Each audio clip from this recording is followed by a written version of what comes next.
Hello, can everyone hear me? If you can hear me, just put your finger on your nose. Very good.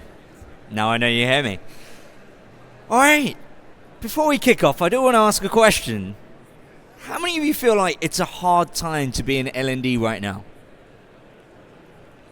You know what, actually most of you don't think it's hard. Put your hand up if you think it's quite a good time, it's quite easy right now. Alright, the rest of you didn't put your hand up. You just don't care. You just wanted a seat. That's why you're here. Well, look, what I'm going to tell you today is, actually, it is a hard time to be in L&D. And we're going to talk about why that is and the data that supports that. And what does that mean? If we carry on doing things the way we're doing now, that's what we're going to look at today. Before that, let me tell you who I am. I'm Nelson. I'm one of the founders and CEO of HowNow. HowNow is an intelligent learning platform. We help companies figure out what skills they need, what skills they actually have, and connect the relevant learning that's going to help them build the capabilities they need. I'm also the author of Learning at Speed. Anyone read that? Yeah? Oh, got a few people there. Well, it's essentially a practical guide on how you can essentially build the capability of learning at speed within your organizations. And I'm also the host of a podcast called L&D Disrupt. Anyone listen? All right, we've got a few people there. Now, luckily for you, if you haven't heard of L&D Disrupt before, we recorded our 100th episode live on stage yesterday, which means there are 99 episodes you can listen to on your way back home. Lucky you. Get started. We essentially bring in incredible L&D and HR thinkers and pick their brains around some of the challenges that face us. Now, that's enough about me. I lie. There's more about me. This is babyface me.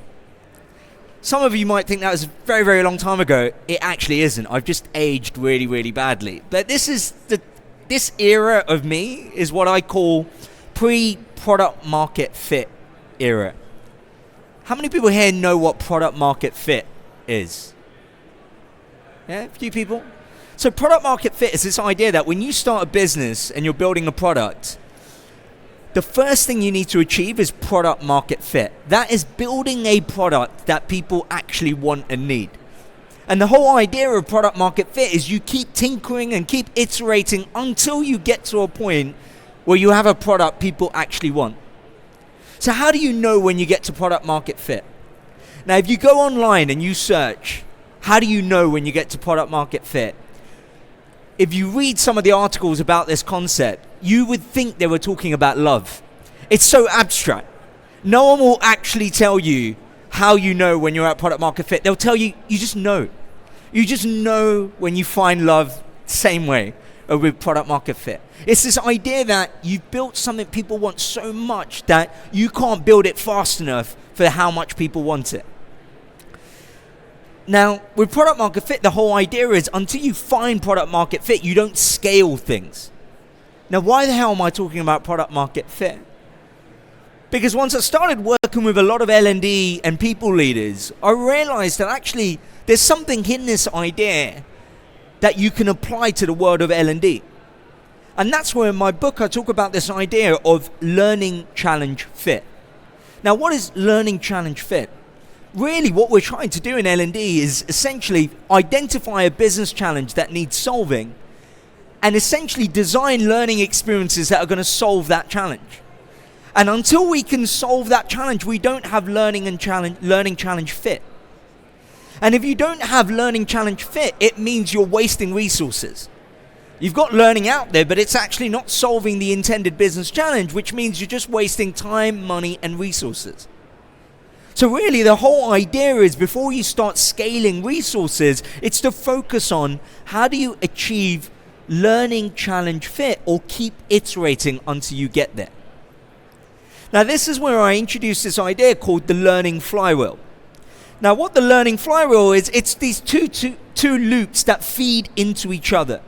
One loop represents the learner, it's the learning experience loop, and the other loop represents the actual designing of the learning experience. Now let's go through what this looks like in practice. Let's say we start with the learner's loop. They start by learning, right? You've given them, let's say there's a training program or course or mentoring or coaching that they're receiving. They learn that, and then they need to be able to apply that for it to really turn into becoming a skill. They need to be able to practice it. And when they practice and they apply it, it essentially creates something that you can give feedback on. Right? They practice it, and let's say it's a manager or someone in L&D who gives them feedback. Now, the interesting thing about feedback, it's two-way. It's you giving the learner feedback around the application, but it's also the learner giving you feedback about the learning experience, saying this was good, it was useful, it wasn't relevant. And when they give that feedback goes into the learning experience design loop. And this is where you use that feedback and that insight to start ideating, okay, what do I need to change about this learning experience?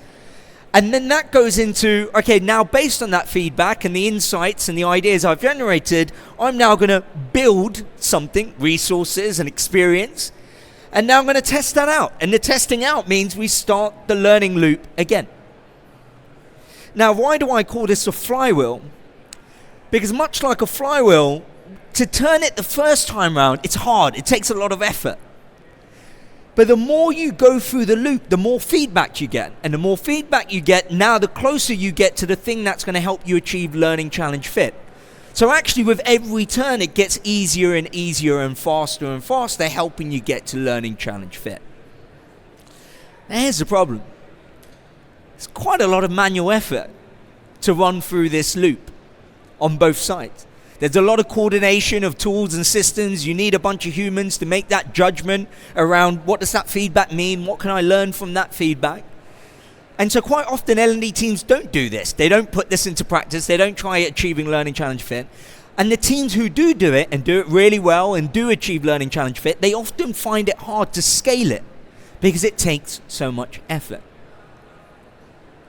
Now what I'm about to tell you is how that completely changes. There's two things AI is disrupting. One is coordination. Before, things were happening in different systems, data was all over the place, and you needed a human to coordinate between these tools and systems. The second thing is you needed humans to make judgment. But now AI can make that judgment. And so what we're able to do for the first time ever, it is now possible to run through this learning flywheel completely autonomously leveraging AI. And I'm going to show you this. So at HowNow, what we do is we build AI tools that are going to help you do exactly that, to be able to connect learning to skills that you want to build. So we've been tinkering and playing around with what does AI look like to help you go through this learning flywheel all by itself. Now let's go through the first step. Learn.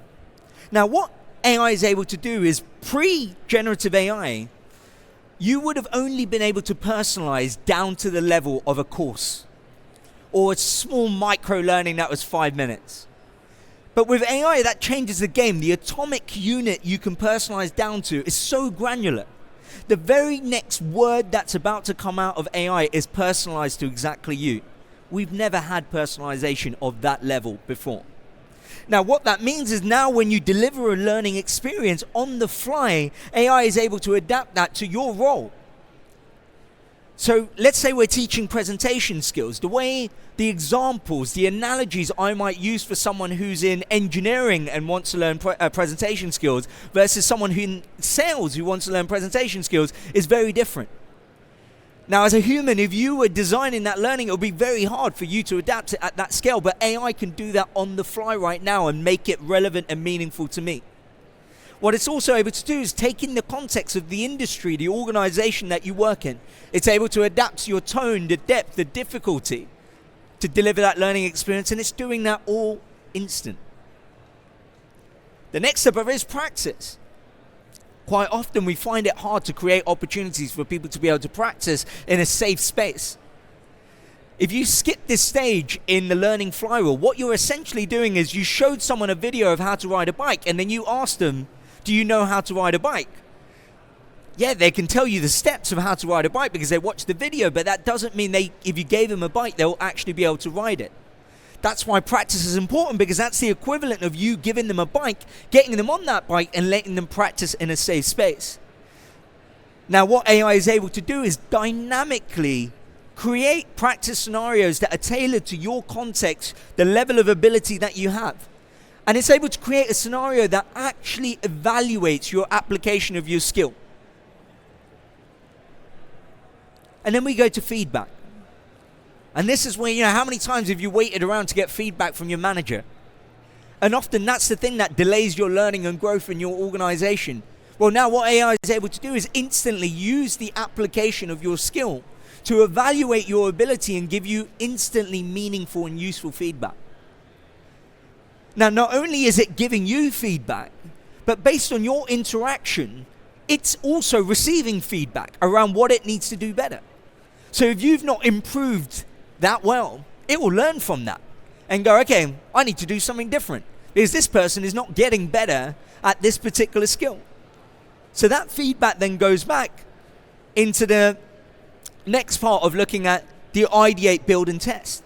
Now, what would have taken months for humans to be able to take that data away, ideate on what they need to build, then go away and design that learning experience and come back a few months later, AI is now instantly taking that feedback, ideating, generating a learning experience that's multimodal and delivering that back. It's able to make a similar type of judgment that a human would have made. And what it's doing, it's co-designing with its L&D teams. You plug in the organizational knowledge that you want it to use. It will use that knowledge to create infinite number of learning experiences that are adapted instantly to that person.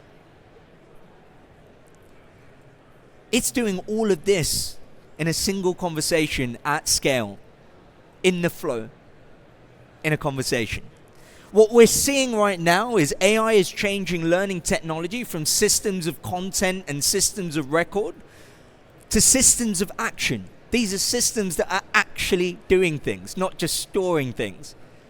And that's one of the biggest shifts we're seeing that will change the way we have to think about L&D. Now, this is just not me showing you a cool gadget. Our friends at Harvard Business ran a study towards the end of last year. And what they found was this data. They tested with a group of people and they found 15% of that group had a higher perceived skill improvement using the AI coach. 32% felt it had better personalization to their individual job roles. 53% said they preferred it over going to classroom training after just one interaction with the AI coach. That's how effective it was, and that's how quickly it changed people's perception. Now, this could be scary. Looking at this and going, what does it mean for me? Now, let me ask you this question. How many people like change? Put your hand up if you like change. Okay. Those of you who didn't put your hand up, those people who put their hand up are lying to you. No one likes change. Even the people who say they like change don't like change. Why don't we like change? Because change inherently carries risk. Social risk, personal risk, financial risk. With so much risk, why would you like change? Now, for people who don't like change, there's only one thing that can make you change. And that's a very big change. When there's a very big change that makes the current status quo unacceptable, you have no choice but to change. And that is exactly what's happening right now. There is a very big change that is happening around us, which is making the current status quo unacceptable. AI isn't coming for your job, but AI will come for your ineffective processes. And if you decide to hold on to those ineffective processes, then it will come for your job. That is just the nature of when a big change comes in, it makes the current status quo unacceptable. It's a forcing function. This sounds quite morbid where I'm going.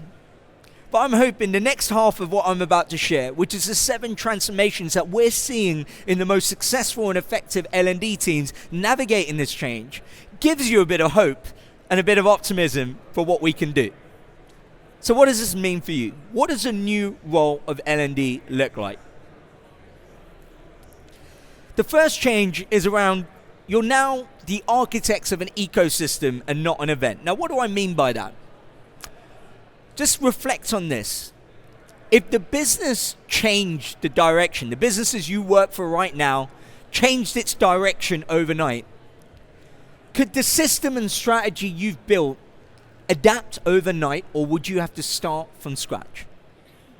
If the answer is you have to start again from scratch, then you don't have an ecosystem. What you have is a bunch of events and courses and a static strategy that's not ready to adapt for what we're required here. And so what the change we need to see is essentially you're moving away from being a content factory that builds courses to essentially building systems that teach themselves. Now, what do I mean by that? It means where, say, before 90% of your time was spent thinking about designing training programs and content, that now needs to flip where you're actually thinking about what are the capabilities the business needs to be able to achieve the goals it needs. How do I embed this into the processes that already exist within the business? Manager one-to-ones, how do I embed it into that? How do I make sure all of our tools, the sources where knowledge lives right now, are connected and easy for people to find what they're looking for? The way to think about it is you used to be someone who was playing an instrument in the orchestra. It's time for you to put down the instrument, pick up the sticks and become the conductor of that orchestra and start waving your hands. That is the transformation we need to see L&D go for. To think about the overall system, not to just think about the events that we're designing. You're designing for loops, not launches. We spend an unhealthy amount of time thinking about launching a new training program or campaign, but nowhere near as much time thinking about designing feedback loops that tell us whether something is working or not. So we need to stop celebrating when courses are completed and instead start building feedback loops. Now, what does that look like? I've just shown you AI is able to adapt, track, learn continuously. But how do you know whether it's doing it connected to the right business objectives? What is missing here is direction. AI will go through that loop, but whether it's going through that loop to achieve the thing the business wants, only you can set that direction. So thinking about whether these feedback loops are connected to what you need. So what does that mean? It means moving away from thinking about project plans for the next 3 months and next 6 months, and instead thinking about what are the feedback loops I can design that will give me useful insight into what we're doing is working and moving the needle for the business or not. You start with capability. Now, how many of you feel like, put your hand up, if you feel like you can name right now the top 3 capability gaps that will affect your ability to execute in your business? You got 2.5 people. 1 hesitant hand, 2 confident hands. And that's really what we're here to do. We're here to help people do their jobs better. Yet we're not able to definitively give an answer to what are the capability gaps that will help them do their job better. And that's where we need to start. This is less about thinking about what content demands people have. And the way to think about this is people in your organization are going to learn with or without you. We all do. The question is individual learning connected to organizational learning? Are they learning the things that you need them to learn in order to move the needle for the business? That's the question. Connecting the dots between individual learning and organizational learning is the key role that we play now. It's not just about getting them to learn for the sake of learning. So to do that, we need to transform, we need to change, we need to start by asking what are the capability gaps the business needs to execute, not by doing a training needs analysis that tells me these are the courses that people are asking for.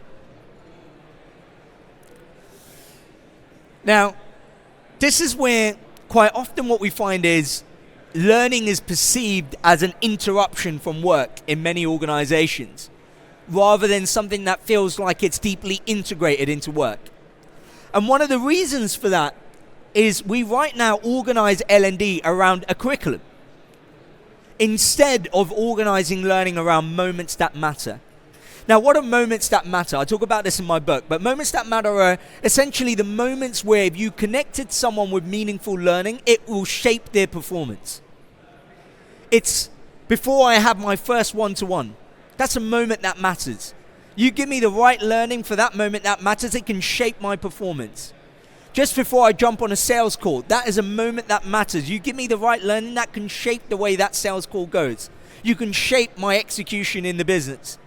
What we need to do is think about learning from that. How often when you're designing your experiences and thinking about your strategy, do you start with that? How often do you put yourselves in the shoes of the learner? Go, where are they? What moment are they in when I need them to engage with this learning experience? What moment are they in when they need to practice and apply this? How often are we thinking about those moments that matter?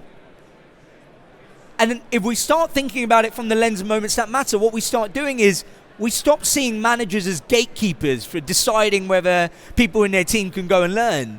Instead, we see managers as critical enablers, because a lot of the moments that matters are shaped by managers.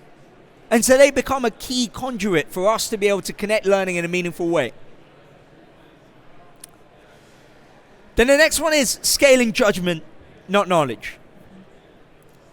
Now this question really we should be asking ourselves, if AI can answer every question, then why the hell are we learning? Right? But what this does is it changes what learning is about. A lot of our learning right now is knowledge-based learning. It's all about transferring knowledge. But if that knowledge is infinitely accessible already, then why the hell are we transferring knowledge to people? They could go get it themselves. Instead, what we need to be able to do is scale judgment. The readiness. With access to infinite knowledge, would this person be able to make the optimal decisions? Are they ready to make those calls on a day-to-day basis? Now, what does that mean for L&D? It means you need to transform from being about teaching. Instead, you're about building readiness in the organization. With access to infinite knowledge, could they still make the right decisions? That judgment, that's what we're preparing our people for. So what this does is it changes your definition of done. Right? It's no longer about I gave them a course, they took a test, they did well on that test, and they passed the pass mark. It's not useful. It doesn't mean they're confident in the real world to be able to go and do that job. So what the business will start to do is it will start to reward L&D teams that are preparing the organization to be ready, not L&D teams that are giving out certificates and saying people have passed exams. That's what we'll start to see.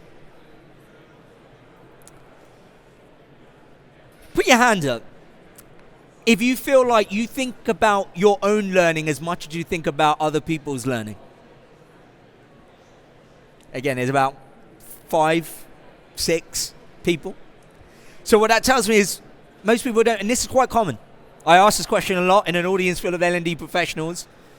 And in L&D, we don't think about our learning anywhere near as much as we should be.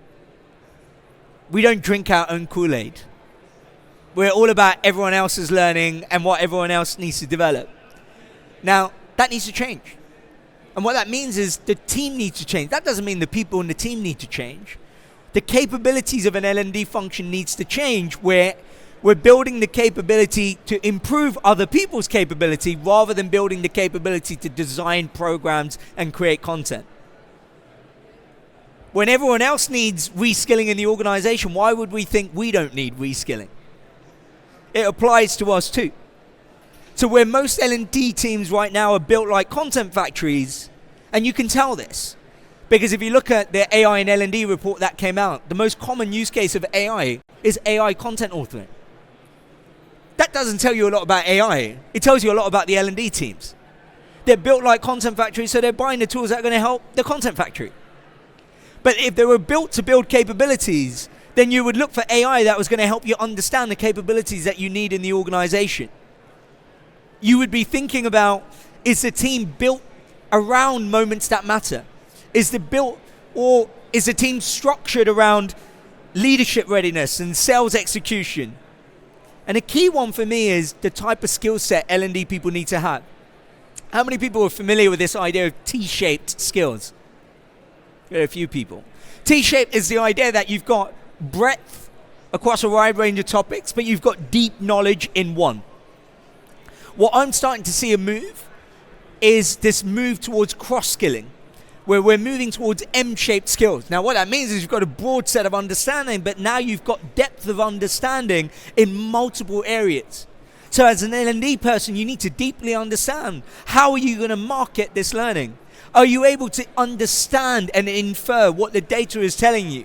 Are you able to use AI tools to be able to build the solutions that you need? It's a big ask, but it's not just L&D. It's happening in product, engineering, design, all blurring into one. You've got engineers who are designing and building products. You've got designers who are coding. What we're going to start to see is, with infinite access to knowledge, the lines are going to blur.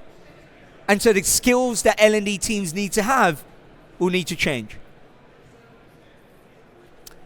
Now, the last one. If the L&D team disappeared tomorrow, do you think the business would feel it? Put your hand up if you think the business would feel it. I expected more. Let me ask you another question. If you stopped counting completions tomorrow, do you think you could still prove learning was working? Got one person, two and a half. Again, I ask this question for a room full of L&D professionals all the time, and this is pretty much a response. Talking about completion rates is proving effort. It doesn't prove value. And quite often you lean on proving effort when you struggle to prove value. And there's no room for any team who can't prove value anymore in organizations. And so what we need to do is we need to change the question we're asking. We need to move from did learning happen to did performance improve? That's the fundamental question that needs to change. And leverage AI to do that. We have a tool called the AI Analyst, which essentially you ask any question you want, it analyzes your learning skills data, infers, gives you conclusions around what's the biggest skills gap, are people spending time on the skills they need to. Yet, even with a tool like that, you know what people struggled with? They didn't know what questions to ask. What does that tell you? You can have the most incredible piece of technology that can answer any question you want. Yet the limiting factor is your ability to ask a meaningful question. Now, what that tells me is L&D's role is to be sense makers, helping the organization make sense of it all. That's the change we need to see.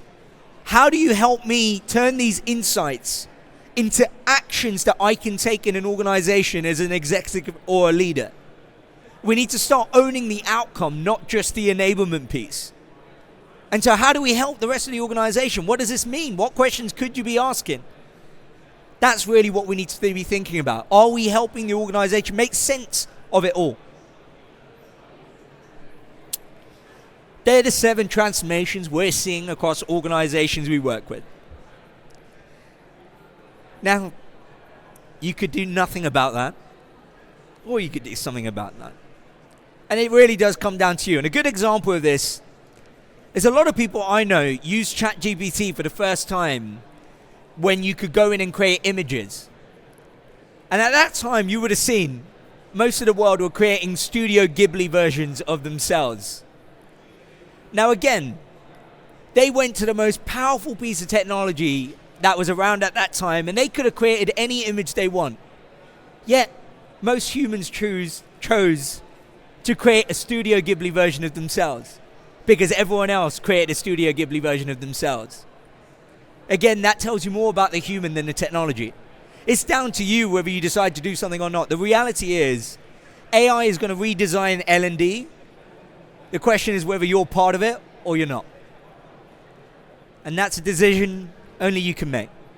Now, if we can help, we're running a strategy session on February the 17th on how you can develop and build an L&D strategy for 2026 to support you in the changing landscape there. If you scan the QR code, you can register for the session. But hopefully today you walk away with something to think about. Hopefully there are a few transformations that you're already doing and other things that you can put into play. But I'm optimistic. They'll still need L&D. Thank you for your time.